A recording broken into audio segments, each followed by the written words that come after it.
In order to play your role often in business, it requires you to think about other people a certain way. Now, this is very subtle. The question is, who is us and who is them? When we started out as tribes, the tribe was us. And then you found out there was another tribe, and maybe you decided that because there was only one piece of buffalo, that the other tribe was them. And you had to protect the piece of buffalo, so it was us against them. And you shared the buffalo among us, and you competed with them. What happens when you get into a model of competition, when you're in the role of being a competitor, it often is that who you're competing against is them, and we in our company are us. That might be a next step. Then what happens in your own personal life is you are an administrator or an executive, and the people in your company you have to motivate to get a certain productivity out of. So you have to see them as them, to play with them, to get the best out of them. You say nice things about us, but you're still thinking them. I mean, am I pushing too hard, or can you hear any of this? So that they are them, and you are now, us is the executive coterie that runs it. But the executive, you're the top executive. The executive coterie, they're waiting for the misstep, because they've trained just like you did in the same school. So at some level, your colleagues in your own company are a little bit them. See? Well, you say, at least I've got my family. You know, they're us. See? My family's us. But now your wife is very bugged because you're spending so much time at business. But she doesn't understand, or your husband, and he doesn't understand how consuming this is. And because they don't understand, then they are them. Do you hear the whole process of what is called alienation in the culture? In order to realize the goal you wanted, you had to make everybody around you, the kids, they don't understand. It's a different generation. They're screwing up. You know, they were good kids, basically, but that kind of feeling at times. But I can't run their life, and they don't really understand. So that it gets so, and my parents are a different generation, and they don't understand. You slowly get cut off from generations, from opposite sex at times, because after all, I'm a woman or I'm a man, and how can he or she understand? So very slowly you keep getting inside and inside. And as long as you are in your thinking mind, the quality of the thinking mind, you notice, is that it thinks about things. It always takes an object.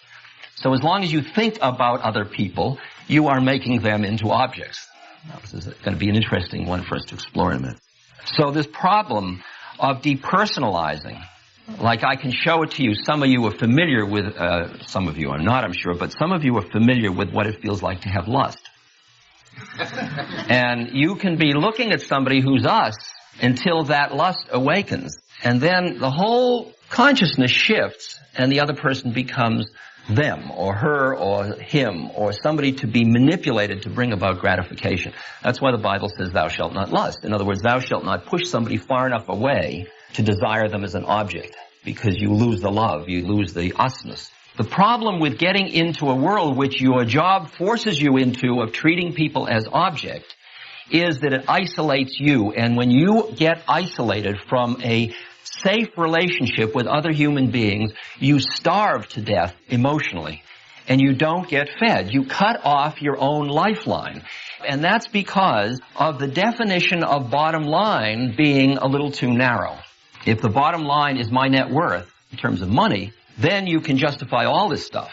If my bottom line is not only net worth, but friends and an intimate relation to the family, that's a whole different kind of bottom line.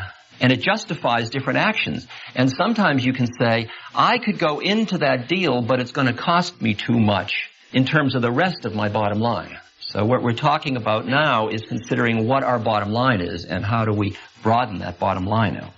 All of this that I have been talking about, which can be characterized in the most beautiful terms of I am an achiever, I'm a visionary, I'm working hard, I'm helping the society move ahead. You can justify everything. Or you can put it in the negative terms of, you usually do it about somebody else. Say, she's hard-driving, impatient, relentless, cynical, and judging. That's the negative way of looking at it. The other way is I'm assertive, responsible, seeking, working hard, etc. All of these cues that I'm talking about are the clues that finiteness, that boredom, that realizing the limits of the game, that seeing that more isn't going to be better, that you want to not look at because you don't know what else to do, that is the clue that you are ripe for the next stage of the journey of life, and that there is another stage of the journey. In the spiritual work that I do, I teach that you've got to become somebody before you can become nobody. That is, you've got to develop your somebodyness first. You've got to develop your ego structure. You've got to develop your grounding, your control and mastery of the universe.